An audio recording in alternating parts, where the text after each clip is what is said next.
Praise the Lord everyone, good evening. आप सबको जय मसीह की स्वागत है। आज अपने समय के अनुसार शनिवार के दिन शाम के 6 बजे हमारे इस नए शो में जिसका नाम है द बाइबल टॉक शो। जैसा कि आप सभी को पता है कि ये शो इंटरडिपेंडेंट बैप्टिस्ट चर्च के द्वारा ये शो शुरू किया गया है और आज इस शो का हम 7वां एपिसोड कर रहे हैं। और हमारे आज के जो गेस्ट हैं वो हैं ब्रदर तरुण। आप इमैनुअल चर्च से यूथ पास्टर हमारे बीच में हैं। हम आपका स्वागत करते हैं और हम आपकी ओर देखते हैं कि आप हमें अपने अच्छे वचनों से, अपनी जीवन की अच्छी टेस्टमनी से आप हमें आज बहुत प्रेरित करेंगे। इससे पहले कि हम लोग अपने प्रोग्राम को शुरू करें, मैं आप लोगों को बताना चाहूँगी कि आज हमारा ये चर्च इंटरडिपेंडेंट बैप्टिस्ट चर्च आज अपनी 21वीं सालगिरह मना रहा है और हम दुआ करते हैं और हम आप लोग से भी प्रार्थना करते हैं कि आप लोग भी इस चर्च के लिए, इस चर्च के होने वाले सभी कार्यों के लिए प्रार्थना करते रहें, अपना सहयोग देते रहें और सदा हमारे साथ बने रहें। मैं शुरुआत में ही सभी दर्शकों का जो हमारे संग जुड़ चुके हैं और जो जुड़ने वाले हैं, मैं आप सबका भी इस शो पर स्वागत करती हूँ। और इससे पहले कि मैं अपने शो को शुरू करूं, मैं चाहूँगी कि हम लोग इस शो के लिए प्रार्थना करें और प्रार्थना में लेकर जाएं ताकि प्रभु की अगुवाई में हम इस शो को शुरुआत करने वाले हो सकें और इस शो के माध्यम से हम अपने जीवन को और बहुत से लोगों के जीवन को बदलने वाले हो सकें। तो आइए हम लोग प्रार्थना में जाएंगे।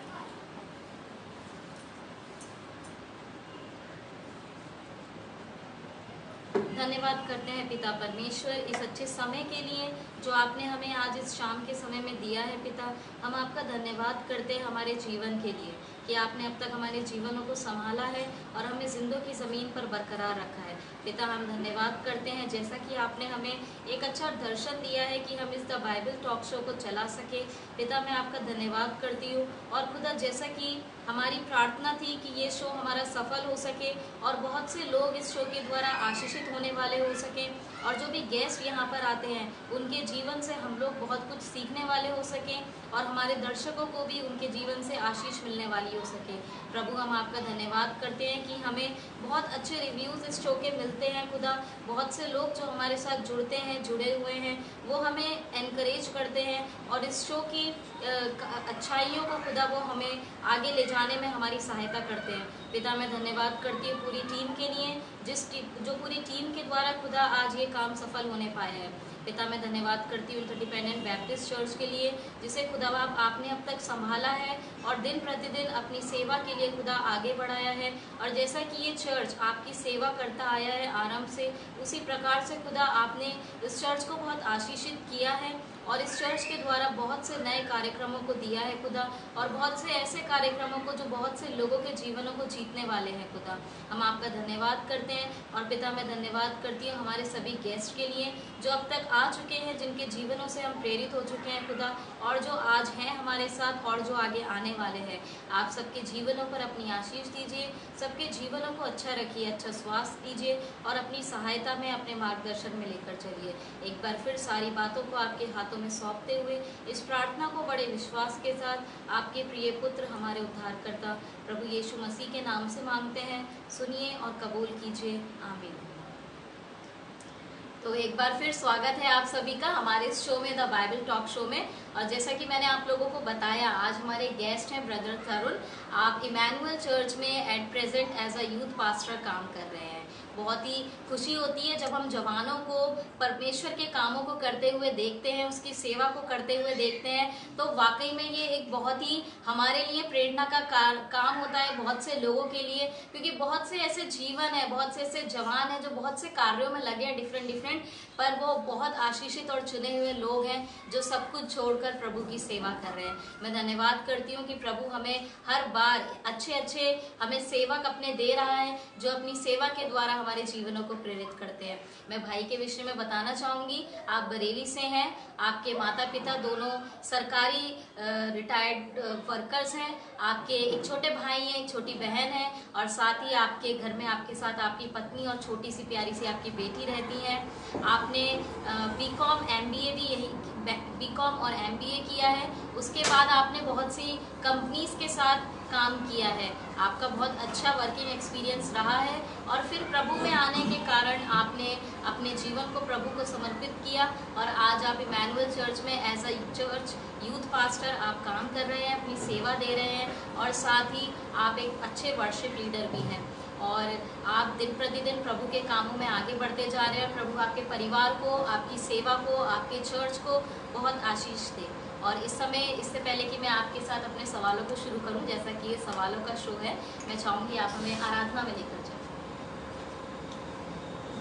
आराधना में जाने से पहले सबसे पहले मैं परमेश्वर का धन्यवाद देता हूँ इस मौके के लिए। साथ ही साथ धन्यवाद देना चाहता हूँ हमारे पादी साहब विलियम सैमुअल अंकल के लिए और पास्टर विशाल के लिए जिन्होंने मुझे इनवाइट किया, और मैं साथ ही साथ सिस्टर आपका बहुत धन्यवाद देता हूँ और इस बाइबल टॉक शो के लिए मैं प्रभु का धन्यवाद देता हूँ। और मेरी प्रार्थना है कि परमेश्वर इस टॉक शो को बहुत आयत से आशीष देता रहे, क्योंकि बीते दिनों में इस बाइबल टॉक शो ने बहुत सारे लोगों को आशीष दी है। पर्सनली मैंने जो पिछले जितने भी एपिसोड देखे हैं उसमें मैंने बरकत पाई है और मैं विश्वास करता हूँ कि आने वाले दिनों में हम ऐसी और भी बहुत सारी आशीष पाएंगे। आमीन। आइए मिलकर परमेश्वर की आराधना करेंगे।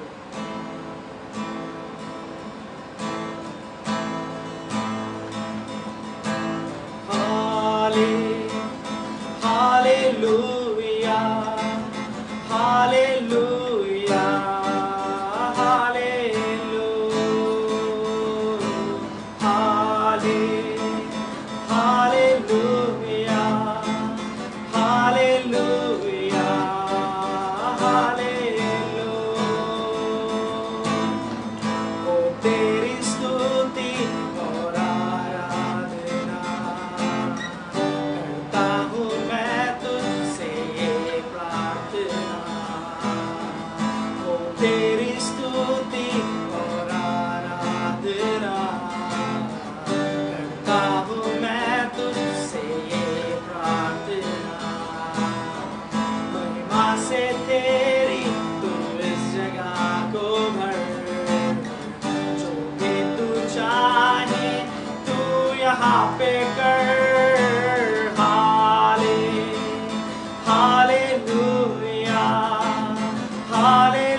से तेरी नया दिन दिखाता है, ढाल बनकर मेरी मुझको बचाता है। जब मैं पुकारूं तू दौड़वाता है, जब मैं गिरूं मुझे उठाता है।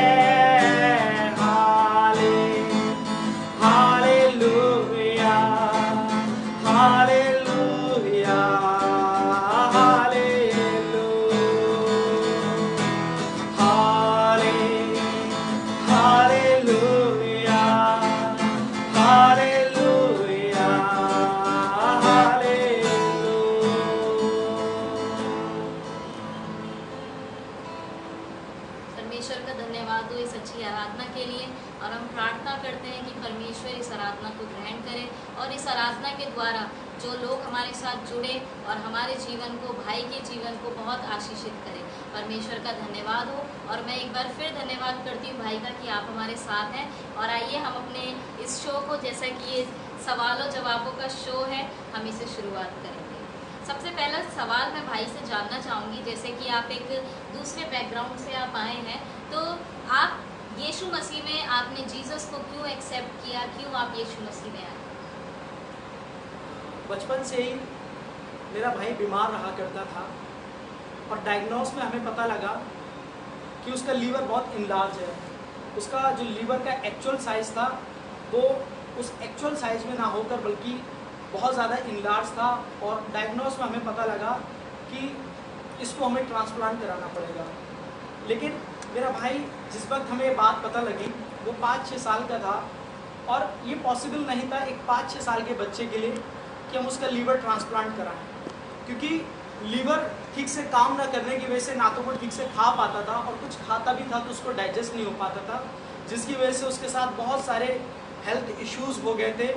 और उसकी ट्रीटमेंट को लेकर और उसकी बीमारी को लेकर मेरा परिवार बहुत संघर्ष कर रहा था, लेकिन कहीं से कोई रिलीफ नहीं मिल रहा था। उसकी दवाई के लिए मेरी मम्मी जैसा जो बताता था वहाँ पर जाया करती थी। एक जगह ऐसी थी जब उसकी मेरी मम्मी मुझे बताती हैं, क्योंकि उस वक्त मैं भी छोटा था, आज से लगभग 15 साल से भी लगभग पहले की बात है, तो मेरी मदर मुझे बताती हैं कि एक जगह ऐसी थी जहाँ पर वो उसके ट्रीटमेंट के लिए जब जाती थी तो एक नदी पार करके उस जगह को जाना पड़ता था, और वो नदी में जो पानी था वो उनकी कमर तक हुआ करता था, लेकिन कहीं से भी कोई रिलीफ नहीं मिल रहा था। जिसने जैसा बताया वहाँ पर गए, लेकिन कहीं कोई रिलीफ नहीं था, और इन्हीं बीमारी को लेकर मेरा परिवार संघर्ष कर रहा था। क्योंकि हम एक हिंदू परिवार से थे, तो एक पूजा पाठ में बहुत ज़्यादा बिलीफ था हमारा, और सभी धर्मों का हम सम्मान करते थे, और इसलिए जैसा जो भी कुछ बताया करता था उसको हम फॉलो करते थे, उसको हम एक्सेप्ट करते थे और करने की हमने कोशिश करी, लेकिन कहीं से भी कोई एक चंगाई मिलना तो दूर, एक आशा की किरण नज़र नहीं आ रही थी कि हमारा भाई ठीक हो पाएगा। और उसी दौरान जब मैं 10th क्लास में था, तो कुछ समय के बाद जब मैं 10th क्लास में आया तो मेरी भी फेलोशिप जो थी बिगड़ गई, और जिसके कारण मैं बुरी संगति में फंस गया, बुरी बातें मेरे जीवन में आ गई, और मैं अपनी पढ़ाई लिखाई में पिछड़ने लगा। मेरे स्कूल से अक्सर मेरे घर पे फ़ोन कॉल्स आते थे, मेरे मदर मेरे फादर के पास, और अक्सर हमारे प्रिंसिपल हमारे टीचर्स मेरे विषय में शिकायत करते थे। और क्योंकि मेरी दोस्ती गलत लोगों के साथ, गलत दोस्तों के साथ, और ऐसे दोस्तों के साथ हो गई थी जो नशा किया करते थे और जो तमाम प्रकार के इंटॉक्सिक चीज़ें हैं उनका सेवन किया करते थे, टॉक्सिक चीज़ों का सेवन किया करते थे, तो जिसको लेकर मेरे घर वाले बहुत परेशान थे। क्योंकि एक तरफ मेरा भाई बीमार था, दूसरी तरफ मेरा बुरी संगति में पड़ना उनको बहुत ज़्यादा शर्मोशार महसूस कराता था। और इसी दौरान जब मेरा परिवार संघर्ष कर रहा था इन परेशानियों से, मेरे मदर फादर संघर्ष कर रहे थे, तो मेरी अचानक से एक बड़ी सिस्टर जो थी उसकी तबीयत खराब हुई। उसकी और मेरी एज में लगभग 2.5 साल का फ़र्क था, और जब हमने उसको हॉस्पिटल में एडमिट कराया, डॉक्टर्स ने उसके चेकअप्स किए, तो हमें पता लगा कि उसकी दोनों किडनियाँ जो हैं डैमेज हो चुकी हैं। और उसके बाद मेरा परिवार टूट गया, क्योंकि ये हमारे लिए एक दुखों के पहाड़ समान था। क्योंकि इस रिपोर्ट में ये निकल के आया था कि इसकी 80% किडनियाँ डैमेज हो चुकी हैं और 20% वर्क कर रही हैं, और डॉक्टर ने उसके विषय में बताया था कि ये ज़्यादा समय तक सर्वाइव नहीं कर पाएगी।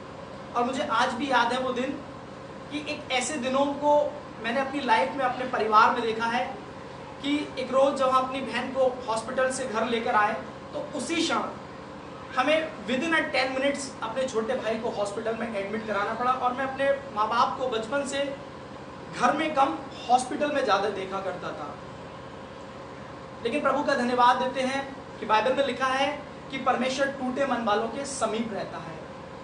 हम शायद लगता है कि हमें कोई नहीं देख रहा, लेकिन एक परमेश्वर है जिसका नाम यीशु मसीह है, वो हम सबको देख रहा है। और अचानक से ऐसा हुआ कि जैसा कि वचन मैंने बोला कि परमेश्वर टूटे मन वालों के समीप रहता है, परमेश्वर के अनुग्रह से ऐसा हुआ कि उस समय हम यीशु मसीह को तो नहीं जानते थे, लेकिन हमारे पड़ोस में रहने वाली एक आंटी हमारे घर में आई, और जब वो घर में आई तो उन्होंने हमें प्रभु यीशु मसीह के बारे में बताया। हमें पता लगा कि वो चर्च जाती हैं, उसी दिन हमें पता लगा कि वो प्रभु यीशु मसीह पर विश्वास करती हैं, और उन्होंने आकर हमें प्रभु यीशु मसीह का नाम दिया, प्रभु के प्रेम के बारे में बताया, प्रभु यीशु मसीह के वचन के बारे में बताया, और हमसे कहा कि यदि आप प्रभु यीशु मसीह पर विश्वास करेंगे तो आपकी समस्याओं का समाधान हो सकता है। और मेरा परिवार क्योंकि सब जगह जा चुका था, कहीं से कोई रिलीफ नहीं मिल रहा था इन समस्याओं को लेकर, इन बीमारियों को लेकर, इसलिए मेरी मम्मी ने सोचा कि मरता क्या नहीं करता। उन्होंने इस बात को कहा कि हम यहाँ पर भी जाकर देखेंगे, शायद यहाँ पर जाने से कुछ हो जाए। और इस तरह हम चर्च से जुड़े, उन्होंने हमारी मुलाकात अपने चर्च के पास्टर से कराई, और हम एक चर्च से जुड़े, और वहाँ पर हमने फेलोशिप करना शुरू करा। और जब फेलोशिप के दौरान हमने परमेश्वर की शांति को पाया, और वो एक शांति ऐसी थी जिसमें हमें प्रेरणा मिली अपने दुखों से लड़ने की। हमें एक आशा मिली, एक आशा की किरण नजर आई कि हाँ हम ठीक जगह आ गए हैं। और हमें ऐसा मेरी मम्मी को महसूस होने लगा कि अब जो है हमारी परेशानियां दूर हो जाएंगी। लेकिन उसके ठीक थोड़े ही समय की बात है कि मेरी बहन की अचानक से इतनी तबीयत खराब हो गई कि वो हमें छोड़कर चली गई, उसकी डेथ हो गई। और उस समय हमारे लिए बहुत मुश्किल हो गया था लोगों को जवाब देना। मेरे रिश्तेदार हमसे कहने लगे, मेरे परिवार से कहने लगे कि अब तुम्हें चर्च जाने से क्या फ़ायदा है, क्योंकि जिस चीज़ के लिए आप चर्च जा रहे थे वो चीज़ तो आपको मिली नहीं, आपकी बेटी की डेथ हो गई। लेकिन मैं प्रभु का धन्यवाद देता हूँ कि परमेश्वर ने अपनी सच्चाई को मेरी प्रकट किया। और जब उन्होंने लोगों की बातों को सुना तो उन्होंने एक बात कही, उस बात से मुझे बहुत याद मिला, बहुत इनकरेज हुआ कि मेरी मम्मी ने एक बात कही कि मरना तो एक दिन सभी को है, लेकिन अब हमने सच्चाई को जान लिया है, इसलिए हम प्रभु यीशु मसीह को नहीं छोड़ेंगे। और हमने चर्च जाना कंटिन्यू करा और चर्च के पासवान हमारे घर में आने लगे, हमारे लिए प्रार्थनाएं करने लगे। और ठीक कुछ ही समय के मेरी मम्मी के कहने के बाद अचानक से मेरे भाई की भी इतनी तबीयत खराब हो गई, इतनी तबीयत खराब हो गई कि उसको हॉस्पिटल में जब एडमिट कराया तो उसकी हाथ की नसें नहीं मिल रही थी। डॉक्टर को ये समझ नहीं आ रहा था कि इस बच्चे को हम ड्रिप कैसे चढ़ाएं, इसको हम ग्लूकोज कैसे दें। और उन्होंने कहा कि हम आपके बेटे को बचा नहीं सकते। उन्होंने मेरे भाई के विषय में जवाब दे दिया कि हम इसको बचा नहीं सकते हैं। और आनंद फानंद में मेरे मदर फादर उसको एक दूसरे हॉस्पिटल में लेकर आए। और ये बरेली का एक बहुत ही जाना माना हॉस्पिटल है। बरेली के सबसे सीनियर चाइल्ड स्पेशलिस्ट हैं डॉक्टर मेहदी रत्ता।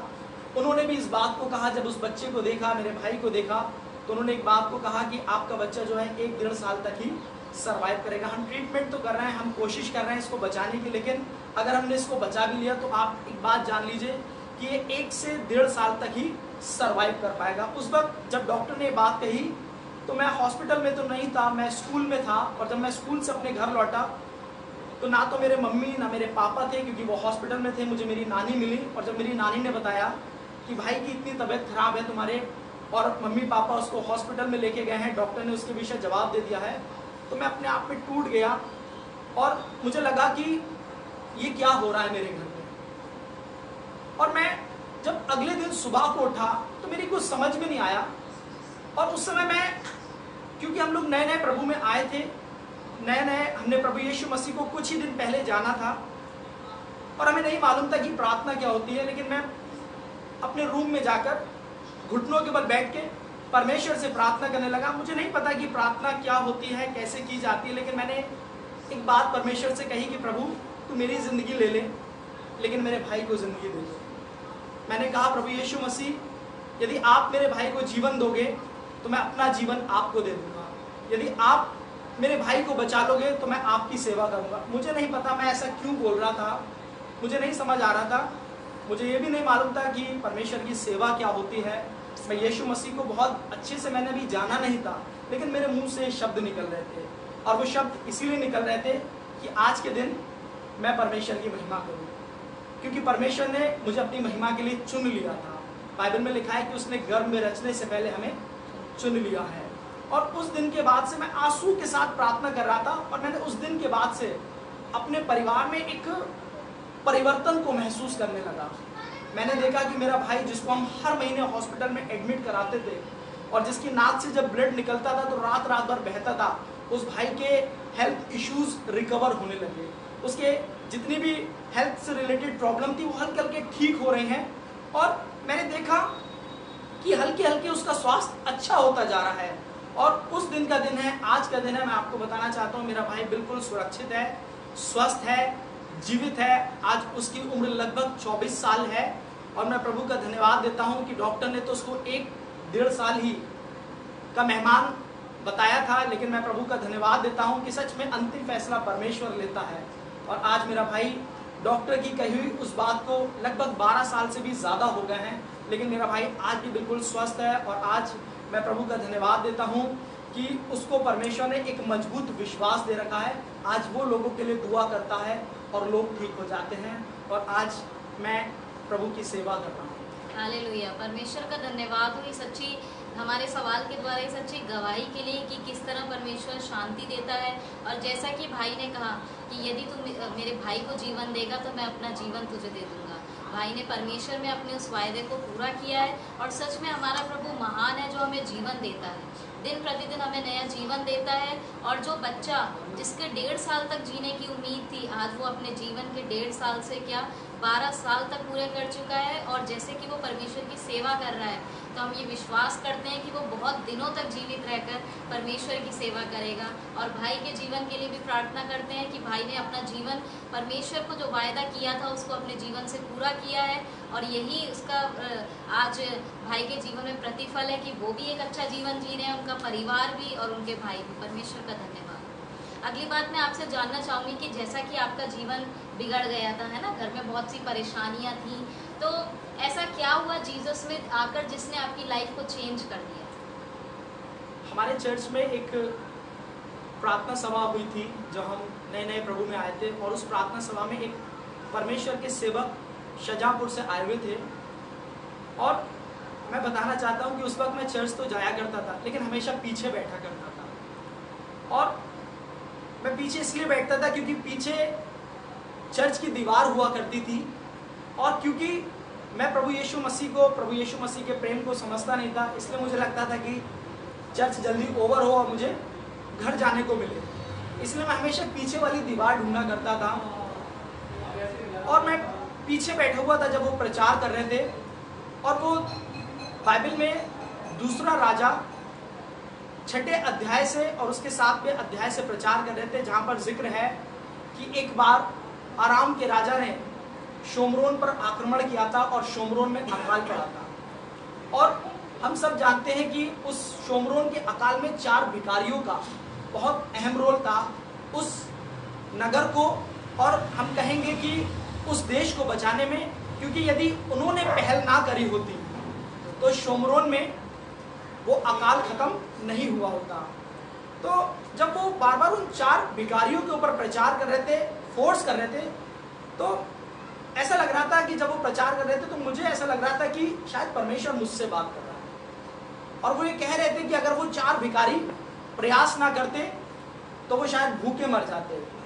और मुझे ऐसा लगने लगा कि जब वो प्रचार कर रहे थे तो मुझे ऐसा महसूस हो रहा था कि परमेश्वर मुझसे बात कर रहा है, और मुझे समझ नहीं आ रहा था कि मेरे अंदर कुछ उथल पुथल हो रही है, कोई मुझसे कुछ कह रहा है कि आप कुछ करो। जब ये 4 भिखारी अपने नगर को बचा सकते हैं तो तू क्यों नहीं उठ खड़ा होकर प्रार्थना करता, अपने परिवार के लिए प्रार्थना कर, क्यों नहीं तेरे परिवार से बीमारियां जा सकती हैं। यही वो बात थी कि मुझे इंस्पिरेशन मिला था कि दुआ करना चाहिए, और यही वो बात थी जिसकी वजह से मैं प्रभु की संगति करने लगा। और जब मैं प्रभु की आराधना सभाओं में जाने लगा तो मैंने वहाँ पर जवानों को परमेश्वर की सेवा करते हुए देखा, और मैं जवानों से बहुत इंस्पायर हुआ, क्योंकि अभी तक मुझे लगता था कि शायद जो बुजुर्ग लोग हैं, जो एजेड लोग हैं, जो रिटायर हो जाते हैं, वही परमेश्वर की सेवा, परमेश्वर के कामों को करते हैं। लेकिन मैंने प्रभु यीशु मसीह की आराधना सभाओं में जब जवानों को परमेश्वर की सेवा करते हुए, उनको वॉलंटियर करते हुए देखा तो मेरा जीवन बहुत प्रभावित हुआ, और मैंने इस तरीके से जो है चर्च के कामों में अपने आप को भी इन्वॉल्व करना शुरू करा। और वो दिन है, तब से मेरी लाइफ चेंज होती चली गई। परमेश्वर अपने वचन के द्वारा मुझे मांझता चला गया, और आज परमेश्वर ने मुझे अपनी वेदी के पास बिल्कुल खड़ा कर लिया है। एक एज ए यूथ पास्टर मैं अपने चर्च में सेवा कर रहा हूँ परमेश्वर की, और साथ ही साथ हमारे चर्च ने अभी पिछले कुछ दिनों में बदायूं में एक ब्रांच को शुरू किया है, जहाँ पर मुझे एज ए पास्टर अपॉइंट करने की तैयारी चल रही है। बहुत खुशी की बात है, परमेश्वर आपको बहुत इस्तेमाल कर रहा है, और जिस तरह आपका जीवन बदला, इस तरह आप बहुत से लोगों का जीवन बदलने वाले हो सके। तो जैसा कि आपने बताया, आप यूथ से बहुत इंस्पायर हुए। जब आप यूथ को देखा करते थे तो आपको क्या लगता है कि वचन जो है, जो वचन हम पढ़ते हैं, परमेश्वर का जीवित वचन, वो जवानों के लिए कितना ज़रूरी है? वचन संहिता 119 अध्याय की 105 आयत में लिखा है कि तेरा वचन मेरे पाँव के लिए दीपक और मेरे मार्ग के लिए उजियाला है। जवानी एक ऐसी स्टेज है कि जहाँ पर जवान बहुत ज़्यादा एम्बिशियस होते हैं। उनका एक गलत फैसला उनके फ्यूचर को स्पॉइल कर सकता है, और उनका एक सही निर्णय उनके फ्यूचर को ब्राइट कर सकता है। तो मैं ये कहूँगा कि परमेश्वर के वचन की बहुत अहमियत है हम जवानों के लिए, क्योंकि परमेश्वर का वचन ही है जो हमें बताता है कि क्या सही क्या गलत है। और परमेश्वर का वचन यदि हमारे जीवन में है तो मैं विश्वास करता हूँ कि परमेश्वर का वचन हमारे पाँव के लिए दीपक और मार्ग के लिए उजियाला है। और निश्चय जब जवान परमेश्वर के वचन को पढ़ेंगे और उसके अनुसार जब अपने जीवन को फॉलो करेंगे, मैं यकीन करता हूँ कि परमेश्वर उनके मनोरथों को, उनकी अभिलाषाओं को पूरा करेगा। भजन संहिता 37 अध्याय उसकी 4 आयत के अनुसार। परमेश्वर का धन्यवाद हो इस अच्छे जवाब के लिए। और जैसे आपने बताया कि किस तरह वचन यूथ के लिए बहुत ज़रूरी है, उसी तरह मैं चाहूँगी कि हमारे दर्शक जो यूथ हमें देख रहा है वो वचन को बहुत अपने जीवन में अहमियत दें, ताकि वचन के द्वारा वो अपने जीवन को चलाने वाले हो सकें। अगली बात मैं आपसे जानना चाहूँगी कि जैसे कि आप भी एक समय था प्रभु में नहीं थे, आप जवान थे और आप डिफरेंट गलत आदतों में आप पड़ गए, तो आपको क्या लगता है कि एक जवान जो यीशु मसीह में नहीं है उसके जीवन को कैसे बदला जा सकता है? इस पर लोगों के अलग अलग व्यूज हो सकते हैं, लेकिन मैं एक बात कहूँगा, विश्वासी की प्रार्थनाएं, एक विश्वासी की प्रार्थनाएं राज्य को बदल सकती हैं। प्रार्थनाओं में बहुत सामर्थ है, इसको मैंने पर्सनली अनुभव किया है। मैं इसको इस तरीके से बताना चाहता हूँ कि हमारे चर्च में एक भाई है जो आज से कुछ साल पहले पुणे में रहा करते थे, और वो पुणे परमेश्वर की सेवा के लिए गए थे, लेकिन कुछ मसीह लोगों से उनको ठोकर लगी और जिसके कारण उन्होंने परमेश्वर की सेवा करना छोड़कर वो बुरी संगति में पड़ गए, बुरे नशे को करने लगे, तमाम प्रकार के नशों को, मतलब वो छोटे मोटे नशे नहीं करते थे, ड्रग्स लेना, सुल्फा, गांजा, ये छोटा नशा है। वो हमें बताते हैं कि एक इससे भी अपर लेवल का नशा होता है जो बहुत ज़्यादा पैसे वाले लोग करते हैं, और उसमें इतना नशा होता है, जैसे फॉर एग्जांपल मैं कहूँगा कि जैसे गोवा में काजू फैनी बहुत फेमस है, तो वो एक ऐसी शराब है जिससे बहुत ज़्यादा नशा होता है, और जो हल्का फुल्का नशा करने वाले लोग होंगे वो की सामर्थ को झेल नहीं पाएंगे। तो वो इस प्रकार का नशा करता था, और एक चेन स्मोकर था, सिगरेट कंटिन्यू पीने की उसकी हैबिट थी। और मैं आपको बताना चाहता हूँ कि उसके परिवार वाले जब उनको पता लगा कि इसने परमेश्वर की सेवा छोड़ दी है और ये बुरे गलत संगति में फंस गया है, तो उसके परिवार वाले चाहते थे कि वो वापस आ जाए, लेकिन वो बरेली शहर के नाम से घृणा करता था। बरेली शहर आना उसको पसंद नहीं था, क्योंकि उसको नशा बहुत पसंद था। लेकिन मैं आपको बताना चाहता हूँ, मैं फिर कहूँगा कि प्रार्थनाओं में बहुत सामर्थ्य है। बाइबल में लिखा है कि यदि हम प्रार्थना करें और प्रतीति करें कि हम जो मांग रहे हैं हमें मिल चुका है, तो वास्तव में हमारे लिए वैसा ही हो जाएगा। मैं आपको बताना चाहता हूँ कि एक दिन उसकी सिस्टर ने मुझसे कहा कि मेरे भाई के लिए दुआ करना, कि वो पुणे से बरेली नहीं आना चाहता है और वहाँ पर वो कुछ गलत कामों में पड़ गया है, और मम्मी पापा को उसकी बहुत चिंता रहती। तो मैंने उस बहन से कहा ठीक है, हम लोग प्रार्थना करेंगे। और मैं बताना चाहता हूँ कि मैंने हमेशा उस परिवार को, उस भाई के लिए दुआ करते हुए देखा, और हमारे चर्च के पास्टर ने, हमारी कलीसिया के लोगों ने उस भाई के लिए दुआ करी, मैंने भी उसके लिए दुआएं करी। और मैं आपको बताना चाहता हूँ कि मात्र 6 से 7 महीने के अंदर कुछ ऐसा उसके जीवन में घटा कि उसकी उन 6-7 महीने के दौरान शादी भी हो गई, वो बरेली आ गया, और आज हमारे चर्च में एक अच्छा वर्शिप लीडर है। हालेलुया, परमेश्वर का धन्यवाद हो इस अच्छे जवान के लिए। और जिस तरह भाई ने बताया कि जो चेंज कर सकता है अगर किसी जवान के जीवन को, तो वो प्रार्थना ही है। प्रार्थना के द्वारा जिस तरह उस भाई का जीवन चेंज हुआ, इसी तरह बहुत से हमारे जो जवान भटके हुए हैं वो प्रार्थना के द्वारा अपने जीवन को संभालने वाले हो सके। अगली बात मैं आपसे जानना चाहूँगी, जैसा कि आपने जॉब भी किया है और आप पास्टर हैं, तो आपको क्या लगता है एक जॉब में और एज अ पास्टर में क्या डिफरेंस है? देखिए, हम जो सांसारिक जॉब करते हैं उसका मोटो हमारा होता है धन को कमाना, और उसका रिवॉर्ड जो है सैलरी इंक्रीमेंट है, उसका रिवॉर्ड प्रमोशन है, उसका रिवॉर्ड इंसेंटिव है।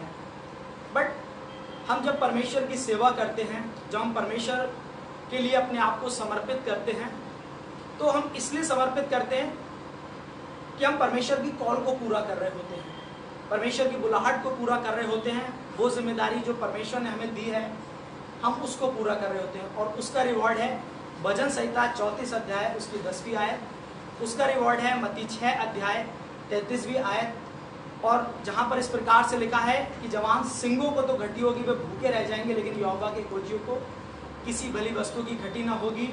जहाँ पर इस प्रकार से लिखा है, जो दूसरी आयत मैंने आपको बताई, कि यदि तुम मेरे धर्म और राज की खोज करो तो ये सारी वस्तुएं आप मिल जाएंगी। तो उस रिवॉर्ड को हम जो है किसी भी चीज़ से कंपेयर नहीं कर सकते हैं, क्योंकि जब हम एक सेकुलर जॉब कर रहे हैं, मैं आपको बताना चाहता हूँ कि हमें हमारी सामर्थ्य के अनुसार मिलेगा, लेकिन जब हम परमेश्वर के लिए अपने जीवन को दे रहे हैं, जब हम परमेश्वर के लिए अपने एफर्ट्स लगा रहे हैं, तो हमें हमारी सामर्थ्य से बाहर, हमें हमारी औकात से बाहर मिलेगा। बहुत ही खूबसूरत बात आपने कही है कि किस तरह हमें जो रिवॉर्ड है जिसके लिए हम काम करते हैं, या जो हमारा अर्निंग सोर्स है जो हम एक जॉब के द्वारा पाते हैं या हम एक परमेश्वर की सेवक के द्वारा पाते हैं, तो उसमें क्या फ़र्क है, किस तरह हम उस चीज़ को प्राप्त करेंगे, लेकिन अलग अलग तरीक़ों से। और प्रतिफल आपको दोनों पता चल चुके हैं कि कौन सा काम करने से हमें कैसा प्रतिफल मिलना है और कौन सा काम करने से हमें कैसा प्रतिफल मिलना है। बहुत अच्छा जवाब आपने हमें दिया, बहुत प्रेरित आप हमें कर रहे हैं। और अगली बात मैं जो आपसे जानना चाहूँगी वो ये कि आप एक यूथ पास्टर हैं, तो आपको क्या लगता है कि एक यूथ पास्टर की, एक अच्छे यूथ पास्टर की क्या खूबियाँ होनी चाहिए? मैं सिर्फ एक जवाब देना चाहता हूँ कि यूथ पास्टर को परमेश्वर के लिए समर्पित होना चाहिए, उसको पवित्र आत्मा के साथ समय बिताने वाला होना चाहिए। और अगर ये क्वालिटी उसके अंदर है, ये खूबी उसके अंदर है, तो पवित्र आत्मा का फल, पवित्र आत्मा के वरदान उसके पास होंगे। और मैं विश्वास करता हूँ कि उसको किसी भी सिचुएशन को हैंडल करने में कोई प्रॉब्लम नहीं होगी, क्योंकि पवित्र आत्मा का फल है प्रेम, आनंद, दीनता, नम्रता, ये सब ऑटोमेटिकली उसके जीवन में आ जाएंगी। पौलुस पवित्र आत्मा के साथ समय गुजारा करते थे। पौलुस के विषय में लिखा है कि वो सबसे ज़्यादा उन्होंने अन्य भाषाएं बोली हैं, और यही कारण है कि वो कह पाए कि जब मैं यहूदियों में जाता हूँ तो यहूदी बन जाता हूँ, यूनानियों में जाता हूँ तो यूनानी सा हो जाता हूँ। ये सब खूबी उनको इसीलिए आ पाई क्योंकि उनका टीचर कोई और ना होकर पवित्र आत्मा था। तो जब हम पवित्र आत्मा के साथ एक जवान, या मैं कहूँ कि कोई यूथ पास्टर जब परमेश्वर के साथ समय गुजारेगा, तो वो किसी क्वालिटी का मोहताज नहीं रहेगा, परमेश्वर उसको सिद्ध करेगा। बहुत अच्छा आपने हमें खूबी जो हमें आपने, अगर हम कहें तो वो है समर्पण। किस तरह समर्पित एक सेवक प्रभु की सेवा कर सकता है। पवित्र आत्मा के साथ समय बिताने से, उसकी अगुवाई के द्वारा हम उनको आत्मा के वरदानों को पाकर हम एक अच्छा जीवन पाते हैं, और उस जीवन को जब हम प्रेजेंट करते हैं तो लोग हमें देखकर पहचान सकते हैं कि ये मसीह के लोग हैं। अगली बात मैं आपसे जानना चाहूँगी कि जैसा कि आप पास्टर भी हैं और वर्शिप लीडर भी हैं, तो क्या ज़रूरी है कि एक पास्टर को एक अच्छा वर्शिप लीडर होना चाहिए, या एक वर्शिप लीडर को पास्टर बन जाना चाहिए? जी, इस बात के विषय में मैं ये कहना चाहूँगा कि एक वर्शिप लीडर को प्रभु के सेवक के समान समर्पित होना चाहिए, क्योंकि वर्शिप लीडर जो होता है एक माहौल तैयार करता है परमेश्वर के वचन को ना केवल सुनने के लिए, बल्कि आज हम जो कुछ सुनेंगे उसको ना केवल हम सुनने वाले होंगे, उसको फॉलो करेंगे, और चाहे कैसा भी क्यों ना कुछ हो जाए, हम परमेश्वर के वचन को फॉलो करेंगे। वो एक ऐसा माहौल तैयार करता है, और कोई भी वर्शिप लीडर ऐसे माहौल को तैयार तभी कर सकता है जब वो एक प्रभु के सेवक समान अपनी ज़िंदगी को जीने वाला होगा। ये पर्सनली मेरा ओपिनियन है, और मैं ये बात कहूँगा क्योंकि जब हम परमेश्वर के सेवक के बारे में सोचते हैं तो हम सोच रहे होते हैं एक ऐसा जन जिसको परमेश्वर की ओर से बुद्धि मिली है, जिसको परमेश्वर के वचन की समझ है, और जो परमेश्वर से अच्छे संबंध को रखता है। और मैं ये कहूँगा कि जब एक वर्शिप लीडर का रिलेशन परमेश्वर से अच्छा होगा तो उसको मदद मिलेगी अपनी कॉन्ग्रीगेशन को परमेश्वर के साथ जोड़ने में, एक अच्छे रिश्ते के साथ। जी बिल्कुल। तो जैसा कि भाई ने बताया कि एक वर्शिप लीडर और यूथ पास्टर के, एक वर्शिप लीडर का यूथ पास्टर होना ज़रूरी तो नहीं मैं कहूँगी, लेकिन उसका जीवन उस पास्टर की तरह होना चाहिए, क्योंकि वो एक समा को बांधता है और वो समा ये होता है जो हमें परमेश्वर के वचन में ले जाता है। और जब वर्शिप लीडर उस समा को बांधता है, हमें आराधना में अगुवाई करता है जब हमें, तो वही हमें उस प्रभु के दास के पास ले जाता है जो हमें उस दिन वचन देने वाला होता है। बहुत अच्छी बात आपने हमारे लिए कही है। और अगली बात जो मैं आपसे जानना चाहूँगी वो ये है कि जैसा कि आप भी वचन पढ़ते हैं और आप वचन प्रचार भी करते हैं, तो आप वचन के किस कैरेक्टर को सबसे ज़्यादा पसंद करते हैं या किससे आप इंस्पायर्ड हैं, उसको फॉलो करते हैं? मैं कहूँगा कि मेरा फेवरेट बाइबल कैरेक्टर जो है पौलुस है, क्योंकि मुझे लोगों को बताने में ये बहुत अच्छा लगता है कि बाइबल की 13 पुस्तक एक ऐसे व्यक्ति ने लिखी है जो यीशु मसीह का बहुत विरोध करता था और जो यीशु मसीह के लोगों से इतनी घृणा करता था कि उनको जान से मार दिया करता था। और दूसरी बात ये है कि पौलुस के जीवन से मुझे ये सीखने को मिलता है कि नम्रता और दीनता का हमारे जीवन में किस हद तक होना ज़रूरी है। हम सब जानते हैं कि उन्होंने सबसे ज़्यादा कलीसियाएं पौलुस ने स्थापित करी, सबसे ज़्यादा अन्य भाषाओं में पौलुस ने बात करी है, सबसे ज़्यादा मार हम कहेंगे कि यीशु मसीह ने तो एक बार कोड़े खाए, लेकिन पौलुस ने 5 बार 39 कोड़े खाए और सबसे ज़्यादा पुस्तक भी उन्होंने लिखी है। लेकिन बावजूद इन सब बातों के इफिसियों 2 अध्याय और अगर उसकी 10वीं आयत को हम पढ़ें तो वहाँ पर इस प्रकार से पौलुस ने कहा कि हम सब उसके बनाए हुए हैं, उसी के हाथों के रचे हुए हैं और हम सब मसीह यीशु में उन भले कामों के लिए जिनको परमेश्वर ने हमारे करने के लिए पहले से तैयार किया गया है, सृजे गए हैं। तो ये बात मुझे बड़ी छूती है और बड़ी आशीष देती है कि पौलुस इन सब बातों के लिए सारा श्रेय परमेश्वर को दे रहे हैं, खुद श्रेय नहीं ले रहे हैं। जबकि उन्होंने बहुत सारे मुर्दों को जिंदा किया, उनके हाथ रखने से लोग पवित्र आत्मा पाए जाया करते थे, उनके हाथ रखने से लोग अन्य भाषा बोलते थे, लेकिन वो सेवक सारा श्रेय परमेश्वर को दे रहा है। इन सब बातों का जो आधार है वो परमेश्वर को बता रहा है। तो मुझे सीखने को मिलता है कि अगर आज हम अच्छा प्रचार कर रहे हैं, आज हम अच्छे से वर्शिप लीड कर रहे हैं, या मैं बहुत अच्छी दुआ कर रहा हूँ, तो इसलिए कर रहा हूँ क्योंकि यीशु मसीह में पहले ही से परमेश्वर ने मुझे इस भले काम के लिए सृज लिया है। और जब हम ऐसा महसूस करेंगे तो यही वो चीज़ है कि जो हमें प्रदर्शित कर रही होगी, ये हमें दिखा रही होगी कि हम नम्र व्यक्ति हैं, दीन व्यक्ति हैं। जी, तो जिस तरह हम सभी पौलुस के विषय में सुनते हैं और पौलुस के द्वारा बहुत सी पुस्तकें प्रभु के वचन में लिखी गई हैं और भाई ने एक बहुत अच्छे कैरेक्टर को अपने जीवन के लिए चुना है और वो उसके अनुसार कार्य भी करते हैं।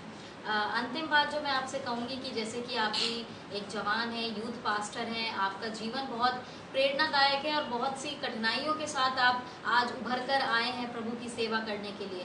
तो आप हमारे जवानों को इस समय, जो खास हमारे दर्शक इस शो को देख रहे हैं, आप हमारे जवानों को क्या संदेश देना चाहेंगे? मैं जितने भी व्यूअर्स और ख़ास तौर से जो जवान मुझे देख रहे हैं, मैं आप सबसे सिर्फ और सिर्फ एक बात कहना चाहता हूँ कि आप परमेश्वर को, प्रभु यीशु मसीह को अपने जीवन में पहला स्थान दीजिए। आप परमेश्वर से लिपटे रहिए। बहुत सारे जवानों की ये सोच है कि अगर वो प्रभु के पास जाएंगे तो उनको बहुत सारी बातों का त्याग करना पड़ेगा, बहुत सारे रूल्स और रेगुलेशंस को फॉलो करना पड़ेगा, बहुत सारे डूज एंड डोंट्स को उन्हें फॉलो करना पड़ेगा। लेकिन मैं आपको एक बात बताना चाहता हूँ, मेरे जवान बहन और भाइयों, परमेश्वर के लोगों, मैं आपसे सिर्फ एक बात कहना चाहता हूँ कि यदि आज आप परमेश्वर के लिए कुछ त्याग करोगे तो मैं आपको बताना चाहता हूँ कि उसका बड़ा रिवॉर्ड आपका इंतजार कर रहा है। मरकुस 10 अध्याय में अगर हम पढ़ें तो वहाँ पर एक धनी युवक की कहानी है जो यीशु मसीह के पास से मायूस होकर चला गया था, क्योंकि यीशु मसीह ने उससे कहा था कि मेरे पीछे हो ले, लेकिन वो उसके पीछे ना हुआ क्योंकि उसके लिए उसका धन और उसका ऐशो आराम प्रिय था। और जब वो मायूस होकर लौट गया तो चेले देखकर यीशु मसीह से प्रश्न करने लगे और उन्होंने एक प्रश्न किया कि प्रभु, हमने तो तेरे लिए सब कुछ त्यागा है, तो हमें क्या मिलेगा? तो यीशु मसीह ने एक बहुत खूबसूरत जवाब दिया। और इस आयत को जब मैंने पढ़ा और जब मैं इस बारे में पढ़ता हूँ तो मुझे बहुत आशीष मिलती है और प्रभु के लिए और भी ज़्यादा कुछ कर गुजरने की एक प्रेरणा मिलती है कि यीशु मसीह ने कहा कि जो कोई भी मेरे लिए अपने माता पिता को, जो कुछ भी मेरे लिए जो कुछ भी त्यागता है वो यहाँ पर अर्थात पृथ्वी पर 100 गुना और वहाँ पर अनंत जीवन पाएगा। तो मैं हमारे सारे जवान भाई बहनों से कहना चाहता हूँ कि अगर आज कुछ आप परमेश्वर के लिए त्याग करोगे, परमेश्वर को अपना समय दोगे, तो याद रखिए कि यहाँ पर आपके लिए 100 गुना और वहाँ पर अनंत जीवन इंतजार कर रहा है एज ए रिवॉर्ड, ऐसे प्रतिफल के रूप में। लेकिन अगर आज आप इस अपॉर्चुनिटी को जाया जाने दे रहे हैं तो आप अपनी आशीष खो रहे हैं। परमेश्वर का धन्यवाद हो इन बहुत ही अच्छे जवाबों के लिए जो आपने हमें बताए हमारे दर्शकों को, और आपने एक बहुत अच्छा प्रेरणादायक जीवन आपने हमारे सामने अपना प्रस्तुत किया है। मैं आपका धन्यवाद करती हूँ भाई कि आप हमारे बीच में आए, और साथ ही साथ आपने अपने वचनों के द्वारा, अपनी गवाही के द्वारा, अपने सेवा के द्वारा आपने हमारे लोगों को हमें आशीषित किया है अपने वचनों से, अपनी वाणी से। प्रभु आपको बहुत आशीष दे। और जितने भी जवान हमारे सुन रहे हैं, जो हमारे दर्शक हैं, मैं आप सभी लोगों का बहुत धन्यवाद करती हूँ कि आप हमारे साथ जुड़े हुए हैं। और मैं चाहती हूँ कि आप हमारे यहाँ पर जो भी गेस्ट आते हैं वो बहुत ही खास चुने हुए लोग हैं, जो प्रभु की सेवा के लिए समर्पित हैं और जिन्होंने अपना जीवन प्रभु को दिया है, और जरूर वो बहुत अलग अलग जगहों से आए हैं। और जैसा कि आप हमारे पिछले एपिसोड्स में देखते आए हैं, हर एक के जीवन से एक अच्छी गवाही है, हर एक के जीवन से हमें कुछ नया सीखने को मिल रहा है। जैसे आज हमने भाई के जीवन से सीखा, हमने पिछले दिनों में बहुत से भाई के जीवनों से सीखा, और हम आगे भी और सीखते चले जाएंगे, और जो हमारे जीवन के लिए बहुत ज़रूरी है। क्योंकि ये जो बातें आज हम सीख रहे हैं, ये कहीं ना कहीं हमारे जीवन में प्रेरणा का कारण है, प्रेरणा का स्रोत है। और हम लोग वचन पढ़ते हैं, पर बहुत सी बार शायद हम वचन की बातों में चूक जाते हैं। तो हमारे लिए ज़रूरी है कि हम ऐसे लोगों से, ऐसे सेवकों से दिन प्रतिदिन मिलते रहें, प्रेरित होते रहें। मैं एक बार फिर भाई का धन्यवाद करती हूँ कि आपने हमारे इस निवेदन को, इस प्रस्ताव को यहाँ पर आने के लिए आपने स्वीकार किया, अपना समय दिया। परमेश्वर आपको, आपके परिवार को, आपकी सेवा को बहुत आशीष दे। और साथ ही हमारे सभी दर्शकों का भी मैं धन्यवाद करती हूँ। और क्योंकि हम इस शो को अब अंत करेंगे, तो मैं चाहूँगी कि भाई हमारे लिए प्रार्थना करें इस शो के लिए और सभी लोगों के लिए, और प्रार्थना के साथ हम लोग इस शो को खत्म करें। आइए हम लोग मिलकर प्रार्थना करेंगे, सरों को झुकाएंगे, आंखों को बंद करेंगे। सर्वशक्तिमान और दयालु पिता परमेश्वर, आपका धन्यवाद देना चाहते हैं उन सारी आशीषों के लिए प्रभु, जो अब तक आपने हम में से हर एक को दी हैं। आपका वचन कहता है कि मांगो तो तुम्हें दिया जाए। आपने प्रभु हमसे प्रॉमिस किया है कि जो कुछ तुम मुझसे मेरे नाम से मांगोगे, मैं उसे तुम्हारे लिए करूंगा। प्रभु, आपके इन वचनों को हम स्मरण करते हुए आपके नज़दीक, आपके निकट प्रभु आज की इस शाम में आपसे प्रार्थना करना चाहते हैं कि पिता, जितने भी व्यूअर्स हमें देख रहे हैं प्रभु, आप सबको आशीष दें। और यदि जो भी व्यूअर्स हमें देख रहे हैं, उनके जीवन परिवार में कोई भी परेशानियां हैं, समस्याएं हैं, तो हम प्रार्थना करेंगे कि प्रभु अपने सामर्थ्य हाथ बढ़ाकर उन्हें उन परेशानी समस्याओं से आप छुटकारा दिलाइए। साथ ही प्रभु, मैं आपसे प्रार्थना करना चाहता हूँ हमारे देश के उन सभी जवान भाई बहनों के लिए प्रभु, जो पिता परमेश्वर इस वक्त अपने जवानी के दिनों में है प्रभु, कि उन सब के ऊपर आप पिता परमेश्वर अपने अनुग्रह की दृष्टि रखिए, ताकि वो बुरी आदतों से, बुरी संगति से बचे रहकर एक अच्छे फ्यूचर को पाने वाले हो सके।